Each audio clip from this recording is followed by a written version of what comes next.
கதையோடு இணைந்திருப்பவர்களுக்கு வணக்கம்.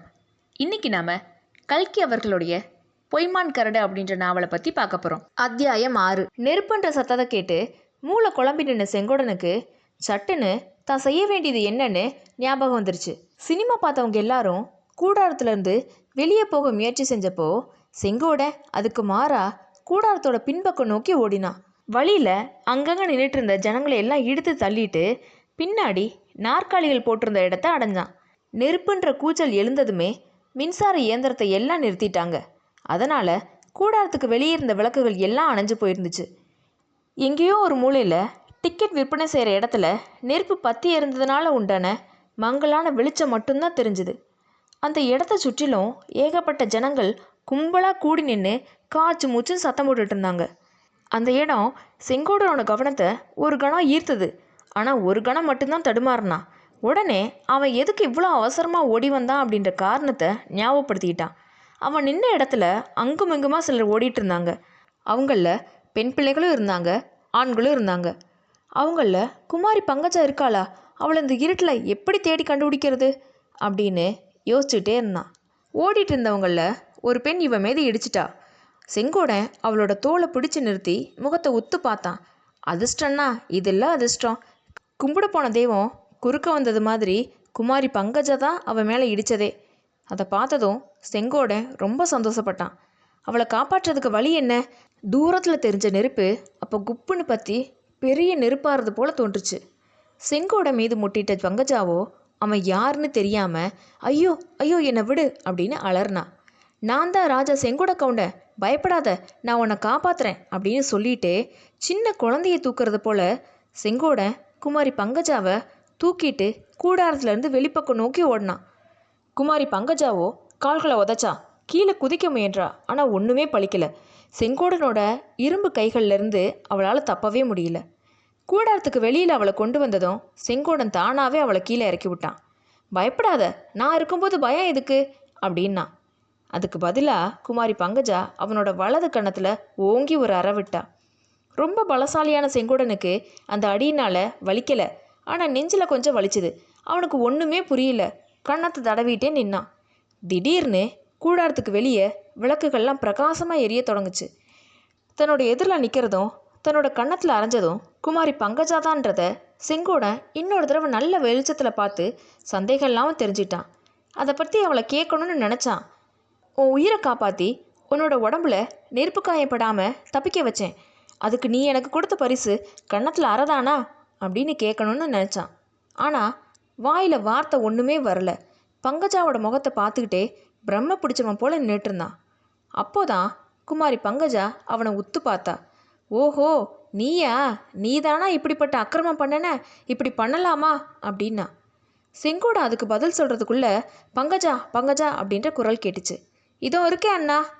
திடுதிடுன்னு 7-8 பேர் ஓடி வந்து அவங்க 2 பேரையும் சூழ்ந்துட்டாங்க. ஏதோதோ பேசிட்டாங்க. இந்த தடியன் தானா கலாட்ட ஆரம்பித்தது? ஆமாம், இவனே தான். குறவனை போல் முழிக்கிறத பாரு. படம் ஆரம்பித்ததுலேருந்து இவன் குட்டி போட்ட பூனை மாதிரி அங்கே இங்கேயும் அலைஞ்சிட்டு இருந்தான். அப்போவே சந்தேகப்பட்டேன். ஏண்டா தடியா, படம் பார்க்க வந்தையா கலாட்டா பண்ண வந்தையா? போலீஸ் கான்ஸ்டபிள், இங்கே சீக்கிரம் வாங்க, இந்த ரவுடியை அரெஸ்ட் பண்ணுங்க. பங்கஜம், இன்னைக்கு சாயங்காலம் உன்கிட்ட கயவாளித்தனமாக பேசினான்னு சொன்னையே, அந்த மனுஷன் இவன் தானா? இப்படிலாம் அவனை சுற்றி யார் யாரோ என்னென்னவோ பேசிட்டது செங்கோடனோட காதில் விழுந்தது. ஆனால் அவனோட மனசில் ஒன்றுமே பதியலை. அவங்களோட பேச்சு அவனுக்கு புரியவும் இல்லை. என்னை பற்றி அப்படிலாம் பேசிக்கிறாங்க? என்னை எதுக்காக அரெஸ்ட் செய்யணும்னு சொல்கிறாங்க? நான் செஞ்ச குற்றம் என்ன? ஒரு பெண் பிள்ளைய நெருப்புலேருந்து காப்பாற்றினது குத்தமா? இது என்னடா வம்பா இருக்கே, பிள்ளையார் பிடிக்க குரங்கா முடிஞ்சுதே அப்படின்னு நினச்சான். அப்போது குமாரி பங்கஜா யாரோ ஒருத்தனோட கையை பிடிச்சிட்டு, சார் இப்படி கொஞ்சம் தனியாக வாங்க, ஒரு விஷயம் அப்படின்னு சொல்லி அவனை தனியாக கூட்டிகிட்டு போனதை செங்கோடனுடைய கண்கள் கவனிச்சுது. தூரம் மாதிரி உடுப்பு போட்ட அந்த மனுஷன் யார்? யாரோ பெரிய உத்தியோகஸ்தன் போல் இருக்கே. எதுக்காக பங்கஜா அவனை தனியாக அழைச்சிட்டு போகிறா? அவன்கிட்ட ரகசியமாக என்ன விஷயம் சொல்ல போகிறா? போகும்போது அவன் என்னை ஒரு தடவை நிமிர்ந்து பார்த்து சிரிச்சிட்டு போனதோட காரணம் என்ன? என்னை பற்றி அந்த மனுஷன்ட்ட ஏதோ சொல்ல போகிறா போல இருக்கு. நல்லது சொல்ல போகிறாளா அல்லது கெட்டது சொல்ல போகிறாளா? இதுக்குள்ளே ஒரு போலீஸ் கான்ஸ்டபிள் அங்கே வந்து சேர்ந்தான். அவனை பார்த்ததும் செங்கோடனுக்கு படபடன்னு வந்தது. உடம்பு வியர்த்துச்சு. சிவப்பு தலப்பாக ஆசாமிகள் இருக்கிற இடத்துக்கு பக்கத்துலேயே செங்கோடன் போகிறது கிடையாது. ஆகா, போலீஸ்காரங்க பொல்லாதவங்க. ஏதாவது ஒரு காரணத்தை சொல்லி பணம் பறிக்க பார்ப்பாங்க. செங்கோடனுக்கோ பணம்னா உயிர். அதனால் எங்கேயாவது அவன் போகிற வழியில் போலீஸ்காரன் நின்னாங்கன்னா செங்கோடன் சாலையை விட்டு இறங்கி தூரமாக விலகி போய் 1 மைல் தூரத்துக்கு அப்பால் மறுபடியும் சாலையில் ஏறுவான். இப்போது ஒரு போலீஸ்காரன் தலையில் சிவப்பு தொப்பியும் தடியுமா செங்கோடனை நெருங்கி வந்துட்டு இருந்தான். தப்பிச்சு ஓடலான்னு பார்த்தா சுற்றிலும் ஜனக்கூட்டமாக இருந்தது. ஆனால் எதுக்காக அவன் ஓடணும்? அவன் செஞ்ச குற்றம்தான் என்ன? அதைத்தான் தெரிஞ்சுக்கலாமே. அந்த போலீஸ்காரனோட கையில் ஒரு குண்டாந்தடி இருந்தது. இன்னொரு கையில் ஒரு ஹரிக்கன் லாந்தர் இருந்தது. அது செங்கோடனுடைய ஹரிக்கன் லாந்தர். டிக்கெட் வாங்கின இடத்துல அவன் விட்டுட்டு வந்த லாந்தர். அது எப்படி இந்த போலீஸ்காரன் கைக்கு வந்தது? இதில் ஏதோ மர்மம் இருக்குது. நமக்கு ஏதோ ஆபத்து இதன் மூலம் வரப்போகுது அப்படின்னு செங்கோடன் நினச்சான். போலீஸ்காரன் விலகுங்க விலகுங்க ஐயா அப்படின்னு மற்றவங்கள அதட்டி விலக்கி கொண்டே செங்கோடன் பக்கத்தில் வந்தான். ஏண்டாப்பா என்ன கலாட்டா பண்ணுற அப்படின்னு அவன் செங்கோடனை பார்த்து கேட்டான். செங்கோடனுக்கு திடீர்னு ஒரு தைரியம் வந்தது. என்ன கேட்குறீங்களா? நான் ஒரு கலாட்டாவும் பண்ணலை. கலாட்டானா கருப்பா சிவப்பானே எனக்கு தெரியாது. பின்ன எதுக்காக இங்கே இவ்வளோ கூட்டம் கூடியிருக்கு? எல்லாரும் சினிமா பார்க்க வந்தவங்க போல தோணுது. வேணும்னா கேட்டு பாருங்க. ரொம்ப கில்லாடித்தனமாக பேசுகிறையே, 1ஆம் நம்பர் ரவுடி போல் இருக்கே அப்படின்னா போலீஸ் கான்ஸ்டபிள். பக்கத்தில் நின்னவங்க தலைக்கு ஒன்று சொல்ல தொடங்கினாங்க. இந்த திருட்டு பையில விடாதீங்க சார். இருட்டில் இவன் ஒரு பொண்ணோட கழுத்து சங்கிலியை அறுக்க பார்த்தான். கழுத்து சங்கிலியை அறுக்க பார்த்தானா அல்லது கழுத்தையே அறுக்க பார்த்தானா? முழிக்கிற மொழியை பார்த்தா தெரியலையா எது வேணும்னாலும் செய்யக்கூடியவன் அப்படின்னு? நீங்கள் எல்லாரும் கொஞ்சம் சும்மா இருங்க, நான் பார்த்துக்கிறேன். உங்கள் கலாட்டாவே பெரிய கலாட்டாவாக இருக்குது அப்படின்னா போலீஸ்காரன். இதுக்குள்ளே குமாரி பங்கஜா கையை பிடிச்சி கூட்டிகிட்டு போன மனுஷன் திரும்பி வந்தார். அவரை தொடர்ந்து கொஞ்சம் தூரத்தில் பங்கஜாவும் வந்து தனியாக நின்னான். இதோ சினிமா மேனேஜரே வந்துட்டாரு, அவரையே கேளுங்க அப்படின்னா கூட்டத்தில் ஒருத்தன். சினிமா மேனேஜர் வந்து போலீஸ்காரன் காதில் ஏதோ சொன்னார். அவன் உடனே நீங்கள் எல்லோரும் உள்ளே போங்க, படம் மறுபடியும் காட்ட போகிறாங்க அப்படின்னா. நெருப்பு அணைஞ்சிருச்சா சார்? சேதம் ஒன்றும் இல்லையே அப்படின்னு ஒருத்தன் கேட்டான். அதெல்லாம் ஒன்றும் இல்லை, இந்த ஹரிக்கன் லாந்தரில் எண்ணெயாக போச்சு. அணையும் போது குப்புன்னு எரிஞ்சுது. அதை பார்த்துட்டு தான் யாரோ நெருப்புன்னு கூச்சல் போட்டு கலாட்டா பண்ணிட்டாங்க. உள்ளே போங்க, படம் ஆரம்பமாக போகுது அப்படின்னாரு. உண்மையாகவே படம் ஆரம்பிக்கிறதுக்கு அறிகுறியாக மணி அடிச்சிச்சு. எல்லாரும் அவசரமாக உள்ளே போனாங்க. செங்கோடன், போலீஸ்காரன், சினிமா மேனேஜர், குமாரி பங்கஜா இவங்க மட்டும் பாக்கி இருந்தாங்க. அடே, உன் பேர் என்ன அப்படின்னு போலீஸ்காரன் அதட்டி கேட்டான். என் பேர் செங்கோட கவுண்டன். எதுக்காக கேட்குறீங்க? சொல்கிறேன், அவசரப்படாத. இந்த லாந்தர் யாருடையது? என்னுடையது தானுங்க. இதை நீ எங்கே வச்சுட்டு வந்த? டிக்கெட் வாங்குகிற இடத்துலையே விட்டுட்டு வந்தேன். ஏனுங்க, இதை யாராவது களவாடிட்டு போக பார்த்தானா? இந்த ஓட்டல் லாந்தரை எவன் களவாட போகிறான்? உங்களுக்கு இந்த ஊர் சமாச்சாரம் தெரியாதுங்க. நீங்கள் இந்த ஊருக்கு புதுசு போல இருக்கு. இந்த ஊரில் ஓட்டல் லாந்தரையும் திருடுவாங்க, உங்களையே கூட திருடிட்டு போயிடுவாங்க. அடே அதிக பிரசங்கி, வாயை மூடுறையா இல்லையா அப்படின்னு சொல்லிட்டு போலீஸ்காரன் தன்னோட கையில் இருந்த தடியை ஓங்கினான். செங்கோடனுக்கு கோவம் வந்தது. அடுத்த நிமிஷம் அவனுக்கும் போலீஸுக்கும் சண்டை ஆரம்பமாக இருக்கும். நல்ல வேளையா குமாரி பங்கஜா அந்த சமயம் குறுக்கிட்டா. கான்ஸ்டபிள் சார், அவர் மேலே ஏன் கோவிச்சுக்கிறீங்க? அவர் மேலே ஒரு குற்றமும் இல்லையே அப்படின்னா. இவ்வளோ பெரிய இடத்துல இருந்து சிபாரிசு வந்த பிறகு நான் உன்னை என்ன செய்கிறது அப்படின்னா போலீஸ்காரன். சினிமா மேனேஜர், ஆமாம் கான்ஸ்டபிள், இன்னைக்கு இங்கே ஒன்றும் செய்ய வேண்டாம். மறுபடியும் ஏதோ கலாட்டான்னு நினச்சிட்டு சினிமா பார்க்குற ஜனங்கள்லாம் கலைஞ்சிருவாங்க. இவனுடைய லாந்தரை இவன்கிட்டே கொடுத்துடுங்க அப்படின்னாரு. விஷயத்தை சொல்லி கொடுக்கறது நல்லது அப்படின்னா பங்கஜா. அவசியம் சொல்ல வேண்டியது தான். இந்த லாந்தரை நீ அணைக்காமல் டிக்கெட் கொடுக்குற இடத்துல வச்சுட்டு வந்துட்ட. யாரோ ஒருத்தன் சுருட்டு பற்ற வைக்கிறதுக்காக லாந்தரோடைய கண்ணாடியை கழட்டி தூக்கியிருக்கான். அப்போது புஸ்ஸுன்னு எரிஞ்சு பக்கத்தில் இருந்த தடியில் பிடிச்சிக்கிச்சு. அதனால தான் இவ்வளவு கலாட்டாவும் அப்படின்னாரு சினிமா மேனேஜர். இந்தாப்பா, உன் லாந்தரை நீயே வாங்கிக்க. வேறு எங்கேயும் வைக்காம உன் பக்கத்துலேயே வச்சுட்டு பாக்கி சினிமாவையும் பார்த்துட்டு போ அப்படின்னா போலீஸ்காரன். செங்கோடன் கையை நீட்டி லாந்தரை வாங்கிட்டான். சினிமா கோட்டையிலேருந்து வெளியே போகிற திசையை நோக்கி விடுவிடுன்னு நடக்க தொடங்கினான். அவர் ஏன் போகிறாரு? பாக்கி சினிமா பார்க்கலையா அப்படின்னு குமாரி பங்கஜா கேட்டது செங்கோடன் காதில் நல்லா விழுந்தது. வெக்கத்தினாலையும் கோபத்தினாலையும் கொதிச்சிட்டு இருந்த செங்கோடன் குமாரி பங்கஜாவை கூட திரும்பி பார்க்கல. இன்னும் வேகமாக போனான். கவுண்டர் கோச்சிட்டு போகிறார் போல இருக்கே அப்படின்னா போலீஸ்காரன். கான்ஸ்டபிளோட சிரிப்போட இன்னும் 2 பேரோட சிரிப்பு சத்தமும் நல்லா கேட்டுச்சு. செங்கோடன் மனசில் ரொம்ப கோவத்தோடையே போனான். ஆனால் அந்த கோவம் எல்லாம் செம்பா மேலே பாஞ்சுது.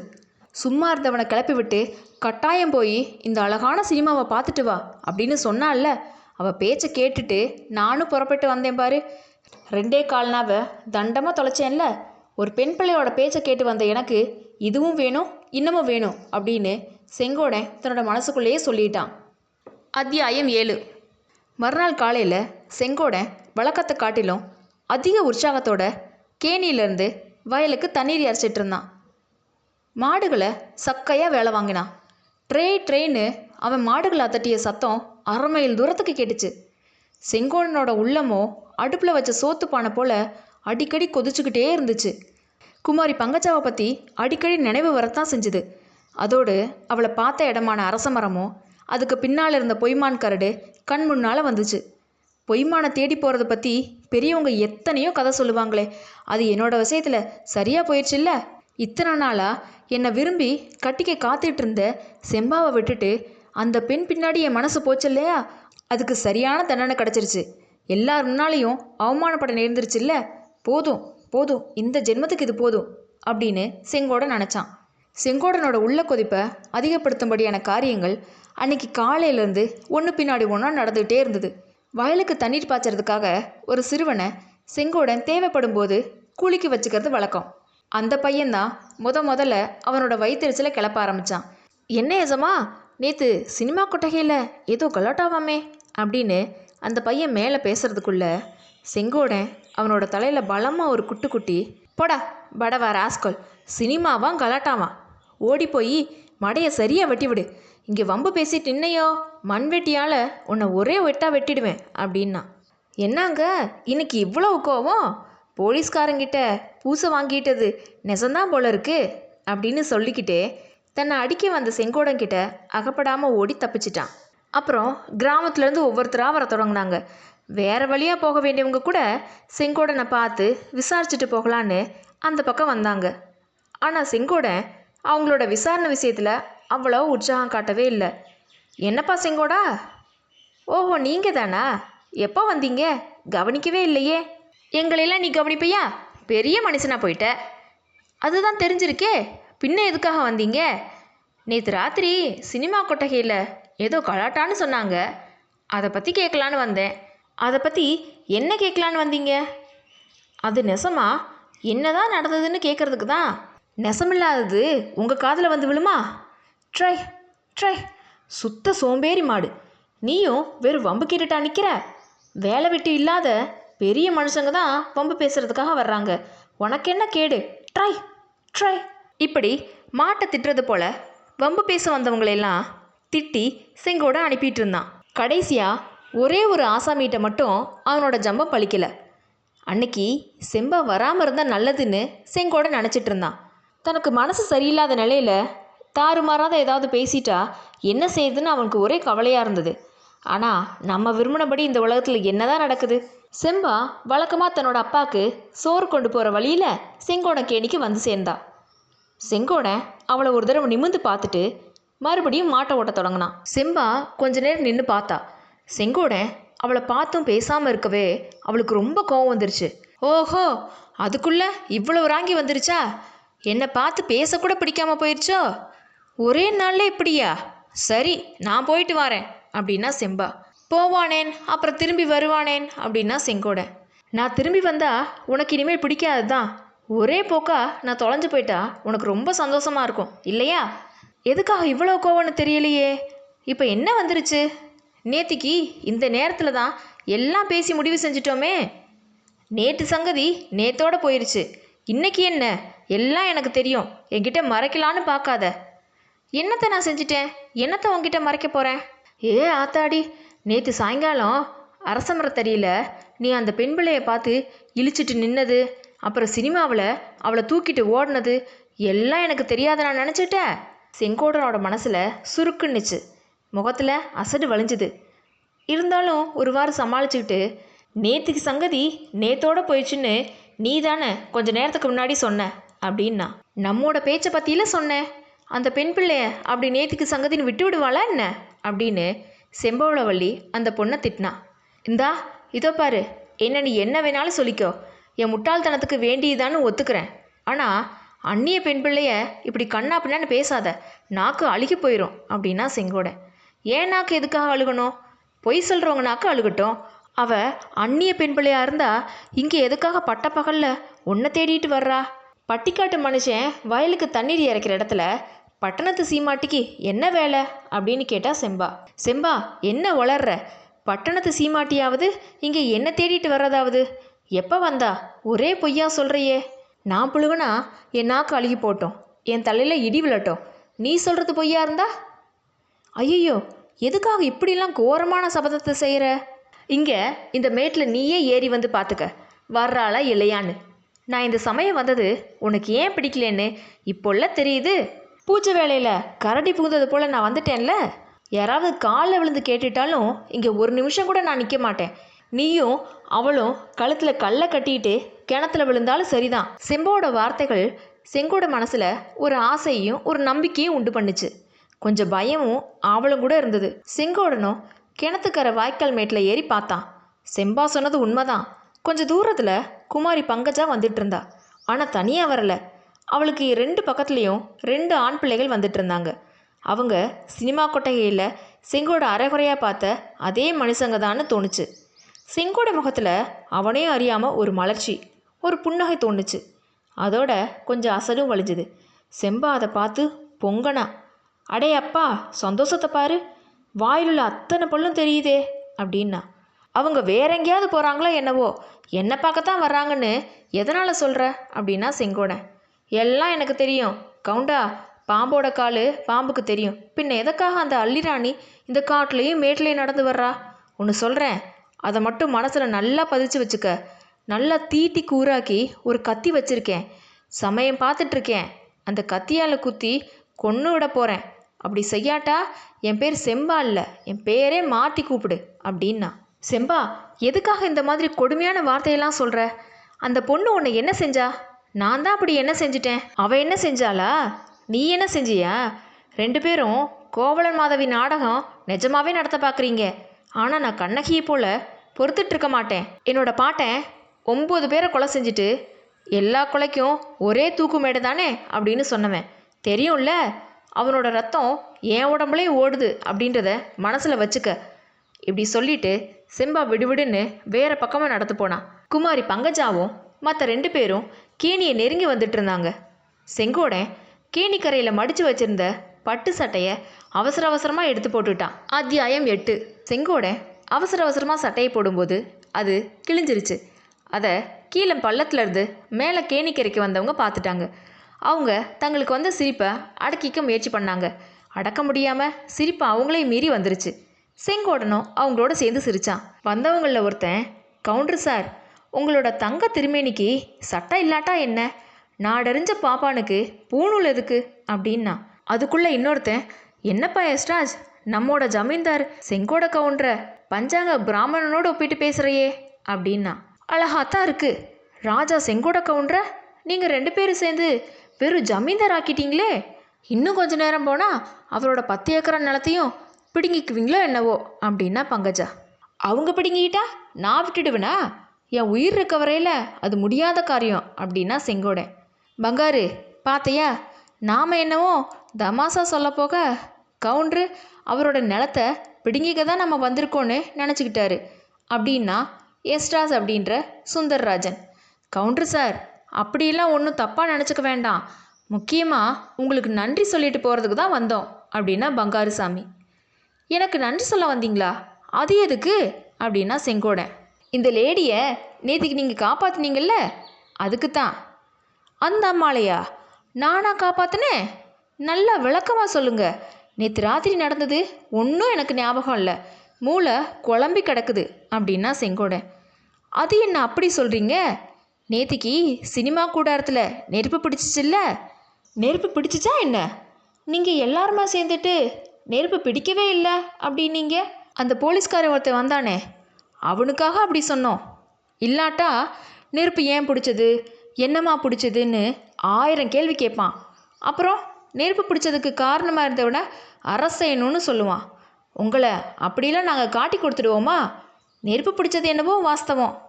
அதில் 600 ரூபாய்க்கு அதிகமான பண நோட்டு எரிஞ்சு போச்சு.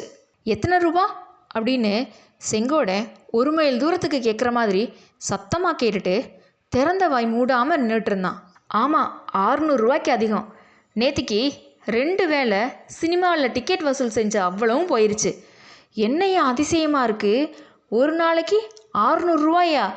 நான் வருஷம் பூரா உழைச்சி பாடுபடுறேன், எனக்கு வருஷத்துக்கு 200 ரூபா மிச்சமாகறதில்ல, ஒரு நாளைக்கு 600 ரூபாய் வசூலா அப்படின்னு செங்கோடன் சத்தம் போட்டு கேட்டான்.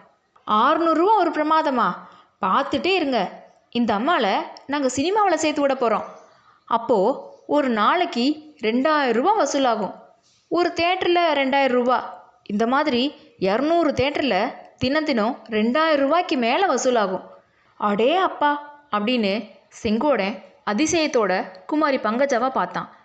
பார்க்க பார்க்க பங்கஜா வளர்ந்து வளர்ந்து பொய்மான் கரடோட பெருசாக வளர்ந்துட்டா. குமாரி பங்கஜாவோட உருவம் மறைஞ்சு அவ்வளவும் வெள்ளி ரூபாய் மயமாக செங்கோடனுக்கு தெரிஞ்சுது. இந்த சமயத்தில் பங்கஜா தானும் பேச்சில் கலந்து கொள்வது அவசியம்னு நினச்சி, கவுண்டரே, நான் கூட உங்களை பற்றி நேற்று தப்பாக நினச்சிட்டு ஒரு காரியம் செஞ்சிட்டேன், அதுக்காக ரொம்பவும் வருத்தப்படுறேன், தயவு செஞ்சு என்னை நீங்கள் மன்னிக்கணும் அப்படின்னு உருக்கமான குரலில் சொன்னான். அதை கேட்ட செங்கோடன் மனம் உருகி, அதுக்கு என்ன, மன்னிச்சிட்டா போகுது, நீ வருத்தப்பட வேண்டாம் அப்படின்னா. அதை எப்படி நான் வருத்தப்படாமல் இருக்க முடியும்? என்ன நடந்தது தெரியுமா?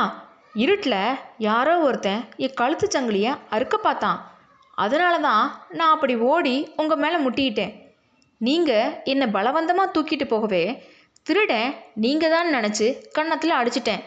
வெளிச்சம் போட்டதும் தான் உங்களை தெரிஞ்சுது அப்படின்னா பங்கஜா. எந்த களவாணி பையன் அப்படி உன் கழுத்தில் கையை வச்சு நகையை கழட்ட பார்த்தான்? அப்போவே சொல்லியிருந்தா அவனை கைப்பிடியாக பிடிச்சு செம்மையாக கொடுத்து அனுப்பியிருப்பேனே அப்படின்னா செங்கோடன்.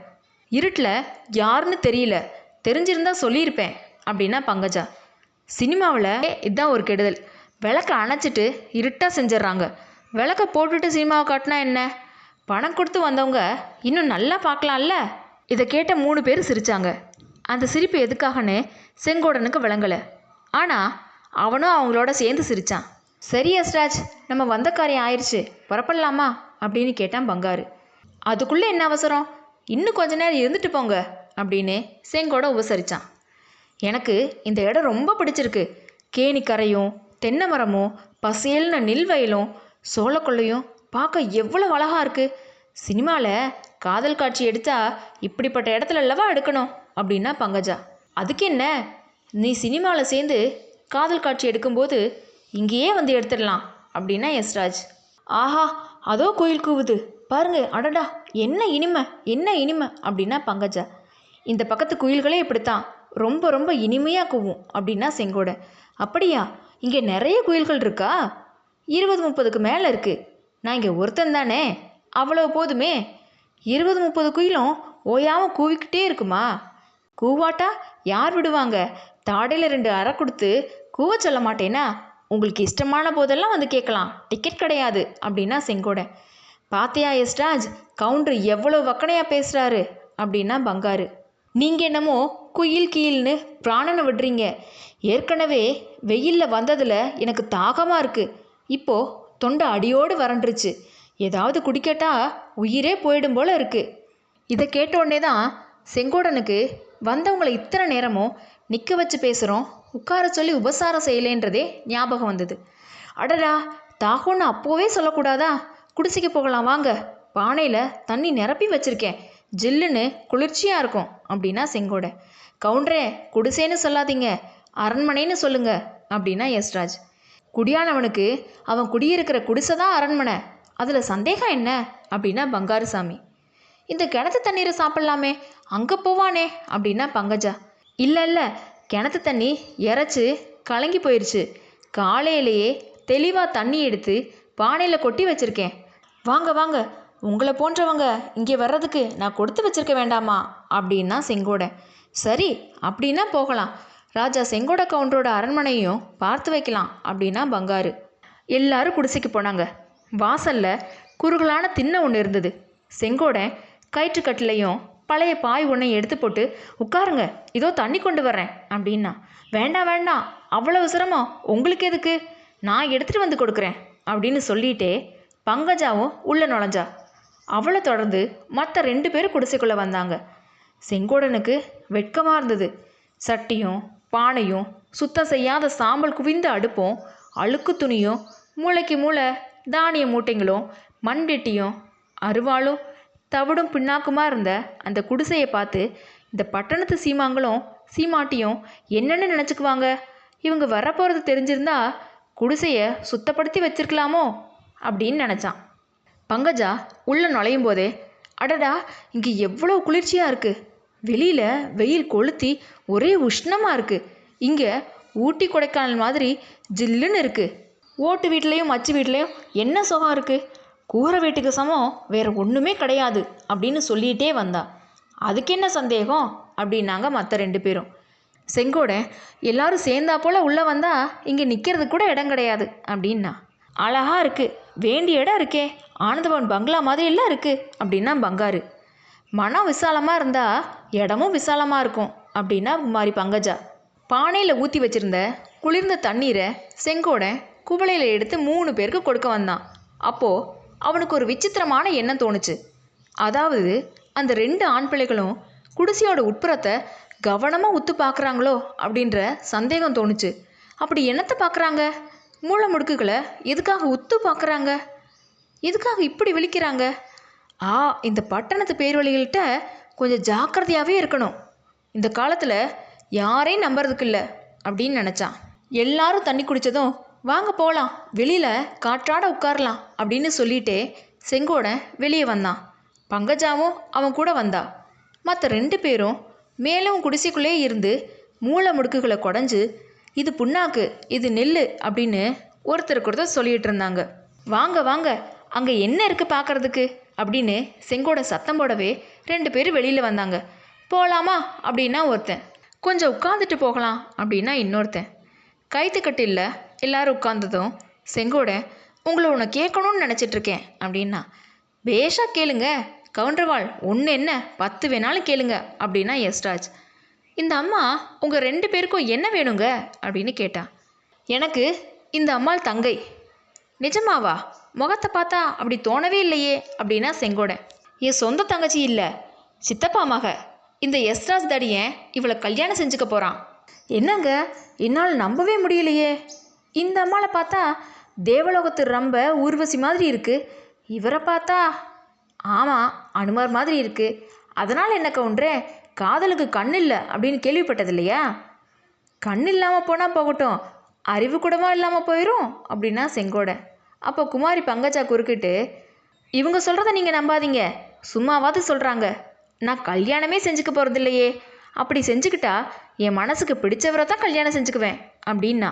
அது போனால் போகட்டும், இப்போ பங்கஜாவோட கல்யாணத்துக்கு அவசரம் ஒன்றும் இல்லை, நீங்கள் கட்டாயம் ஒரு நாள் சின்னமநாயக்கம்பட்டிக்கு எங்களோட வீட்டுக்கு வரணும்.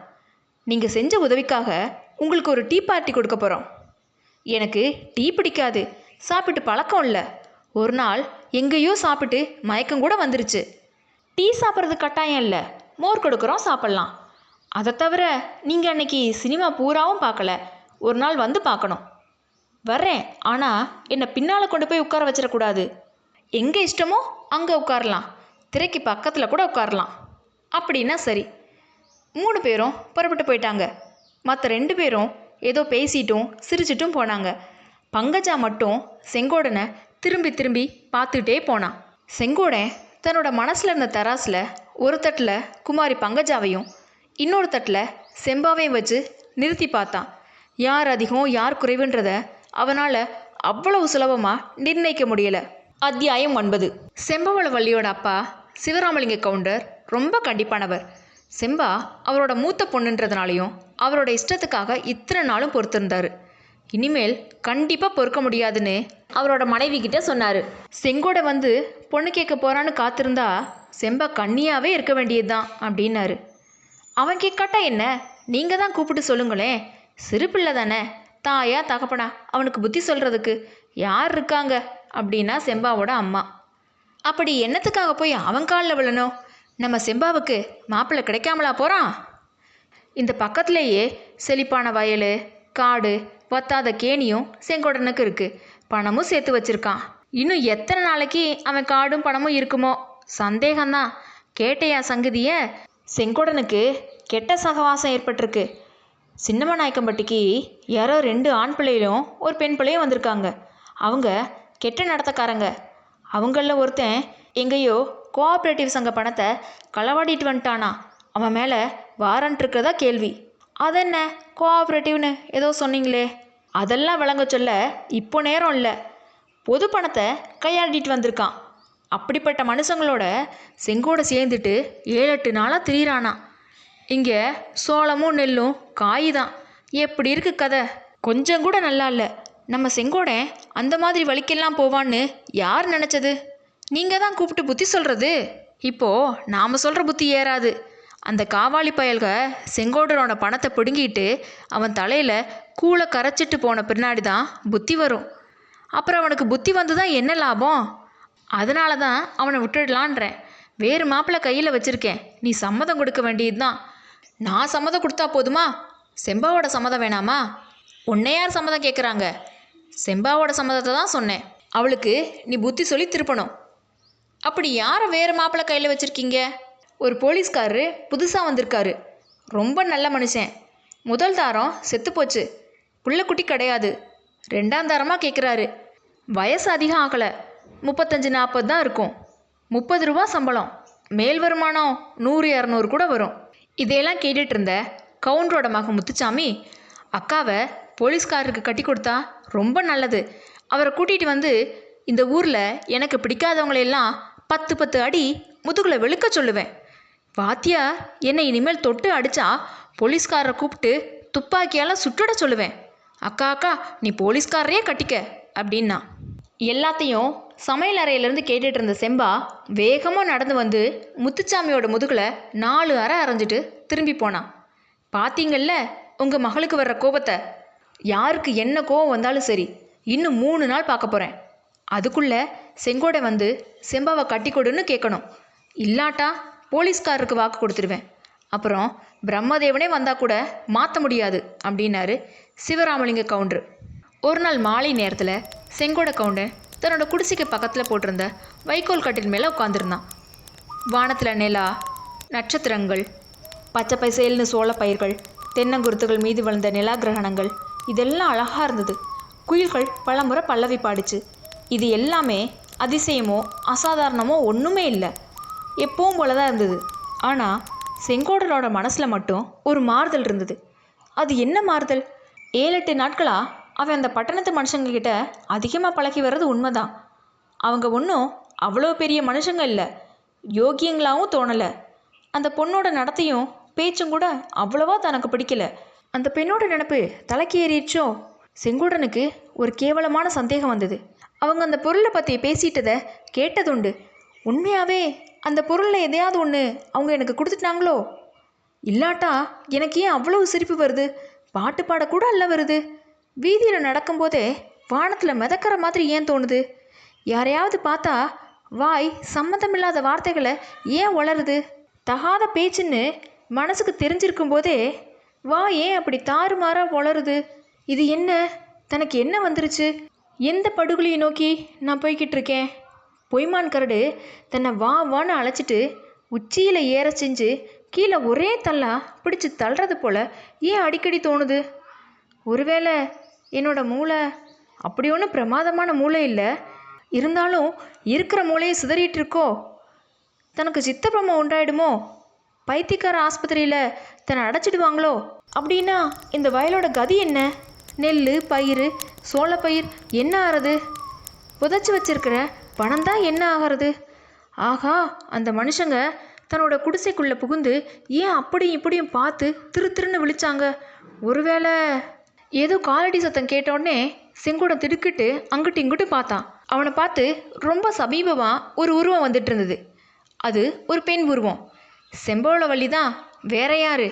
அவளை பார்த்த அதே நிமிஷத்தில் செங்கோடனோட உள்ளத்தில் ஞானோதயம் உண்டாயிருச்சு.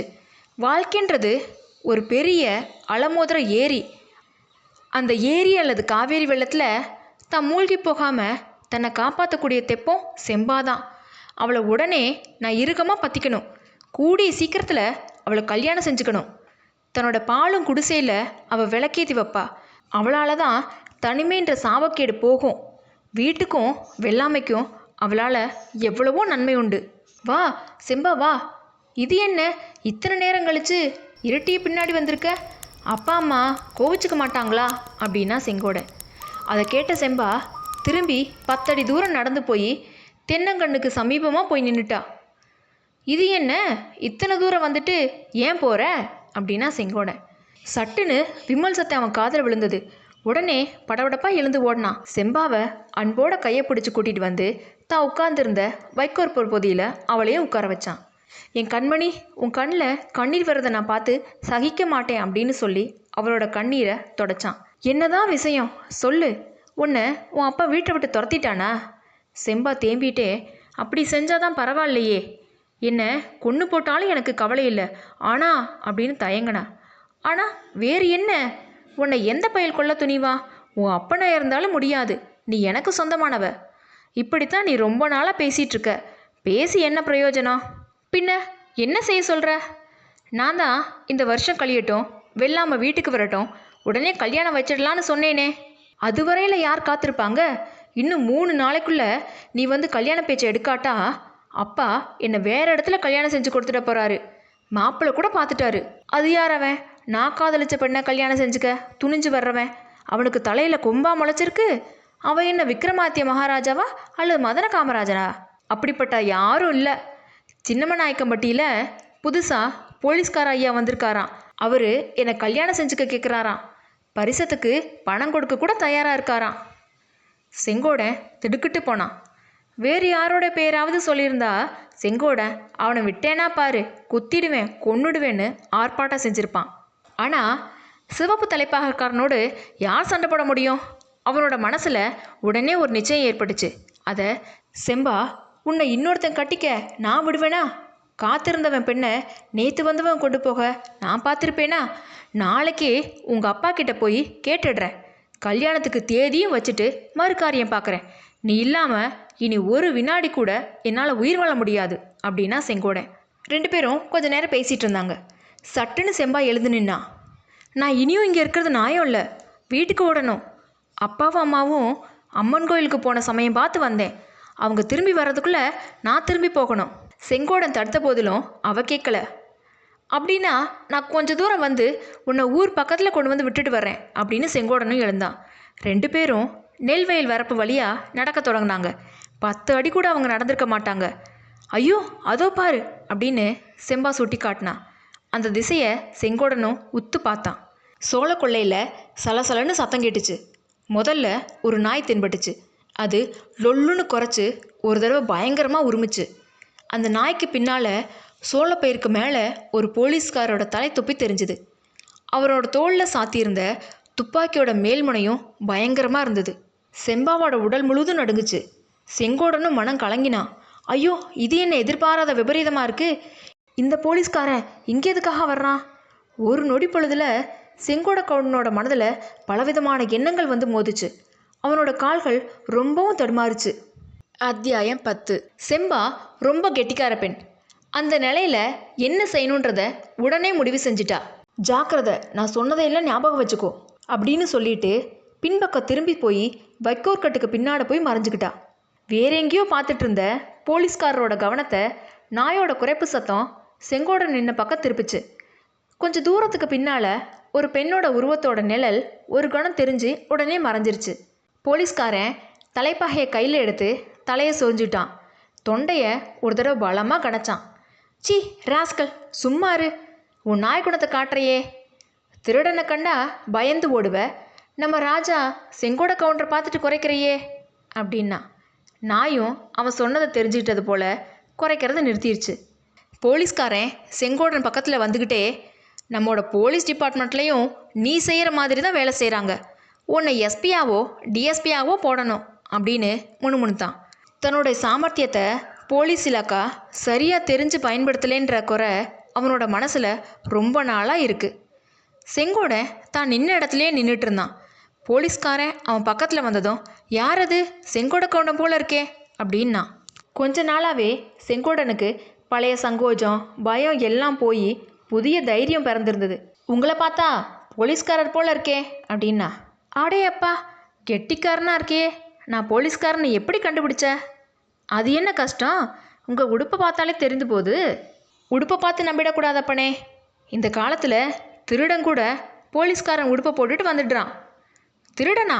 திருடன் இங்கே எதுக்காக வர்றான்? ஏதாவது அகப்பட்டத்தை சுருட்டிட்டு போகிறதுக்கு தான். இங்கே சுருட்டுறதுக்கு ஒன்றும் இல்லையே, கிழிஞ்ச கோரப்பாய் ஒன்று தான் இருக்குது. என்ன தம்பி இப்படி ஒரே புழுகா புழுகிறையே, நீ நிறைய பணம் சேர்த்து எங்கேயோ புதைச்சி வச்சிருக்கேன்னு ஊரெல்லாம் சொல்கிறாங்களே. செங்கோடன் திடுக்கிட்டு போனான். இதே மாதிரி வேறு யாரோ தன்னை கேட்டாங்களே சமீபத்தில்.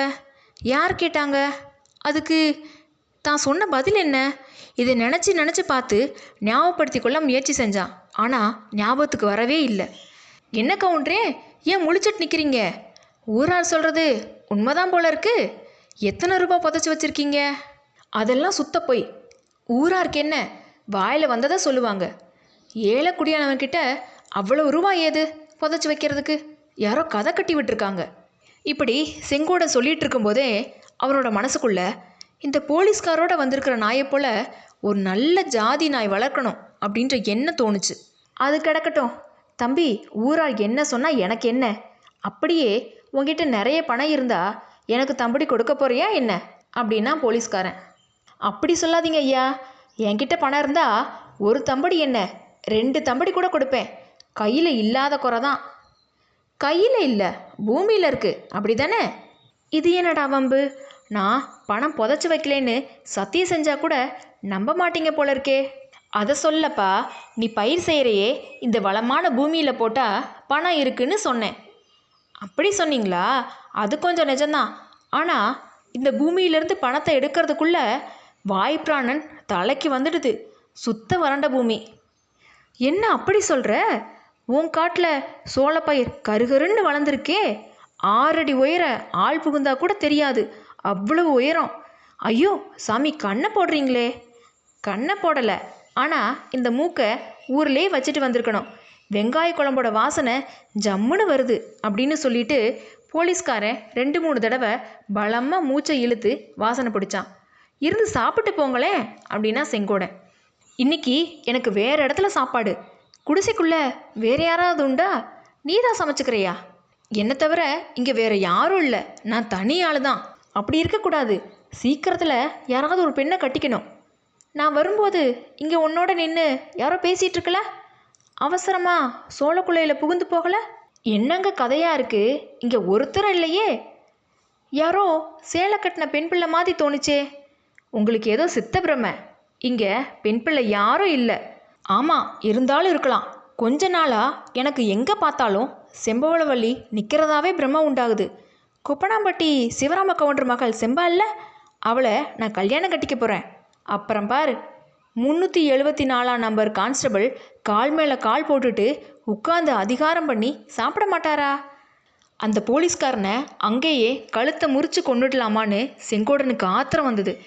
செம்பாவோட மனசு அவனுக்கு நல்லா தெரிஞ்சிருந்தபடியால் பொறுமையாக இருந்தான். அதெல்லாம் இருக்கட்டும், போலீஸ் ஐயா, எதுக்காக இவ்வளவு தூரம் மெனக்கட்டி இங்கே வந்தீங்க?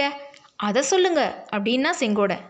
அடடா, மறந்தே போயிட்டேனே, உன்னோட பேசுகிற சுவாரஸ்யத்தில் வந்த காரியம் மறந்துருச்சு அப்படின்னு சொல்லிட்டு சட்டப்பையிலேருந்து எடுத்த தபாலை கொடுத்தான் போலீஸ்காரன். இது ஏது தபால்? எனக்கு யார் தபால் போட்டிருப்பாங்க? அதிசயமாக இருக்கேன் அப்படின்னா செங்கோடன்.